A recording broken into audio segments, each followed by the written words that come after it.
ചങ്കുകളെ അപ്പൊ നമ്മുടെ ഈ ഷോർട്ട് ഫിലിമില് ഇവിടെ സങ്കടം വരുന്ന കണ്ണീര് വരുന്ന എങ്ങനെയാന്നുള്ള പഠിപ്പിക്കുകയാണ് നമ്മുടെ മാഷ്. ഇതാണ് നമ്മുടെ ആശാൻ ഇങ്ങനെ കണ്ണീര് വരുന്ന ഒരാൾ പറഞ്ഞു ഇളനീർക്കുഴമ്പ് അങ്ങനെ സജഷൻ ഇങ്ങനെ വരുന്നുണ്ട്. നിങ്ങൾക്കൊക്കെ പറയാൻ കേട്ടോ. ഓക്കെ, ചിരിക്കാൻ എങ്ങനെയാ ഒന്ന് ചിരിച്ചേ. ആ ചിരി ഹൈലൈറ്റ് ആയിട്ടുള്ള ആശാന്റെ ഒരു സൂപ്പർ ഒരു ഹൈലൈറ്റ് ചിരിയുണ്ട്.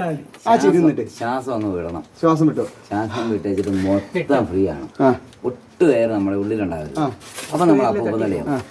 അത് കഴിഞ്ഞ് വെച്ചിട്ട് അങ്ങോട്ട് ചിരിക്കാൻ അങ്ങ് തുടങ്ങി കഴിഞ്ഞാൽ എങ്ങനെ ചിരിക്കണം എന്ന് ചിന്തിക്കാം. നമ്മൾ ഏത് ട്യൂണാണ് ആയിരുന്നെങ്കിൽ ആ കൂട്ടി ചിരിക്കണം, ഈ കൂട്ടി ചിരിക്കണം.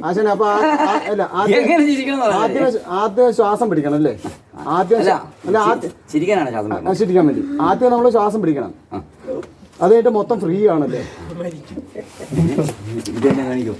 അല്ല ആശാനല്ലേ പറഞ്ഞ മൊത്തം ചിരിച്ചിട്ട് ശ്വാസം പിടിച്ചിട്ട് ആ ചിരിയൊന്നും തിരിച്ചു. ആശാന്റെ ഒരു ചിരിയൊന്നും തിരിച്ചു. ഞാൻ ഒരെണ്ണം വിട്ടിട്ടുണ്ട്, അടുത്ത വിടാം. പോട്ടെ. എന്താണ് നമ്മുടെ ഹൈലൈറ്റ്? നമുക്ക് വിടേക്കാല്ലേ. നമ്മുടെ ക്യാമറമാൻ എന്ന് പറയുന്നത് വളരെ സാഹസ്യമായിട്ട് നമ്മുടെ വൈശാഖ പുറകെയുണ്ട് കേട്ടോ. നമ്മുടെ ഡയറക്ടർ വൈശാഖ പുറകെയുണ്ട്. വൈശാഖ ഓക്കെ, നമ്മുടെ പ്രൊഡക്ഷനുള്ള എല്ലാ പിള്ളേരും ഉണ്ട് കേട്ടോ. ഓക്കെ.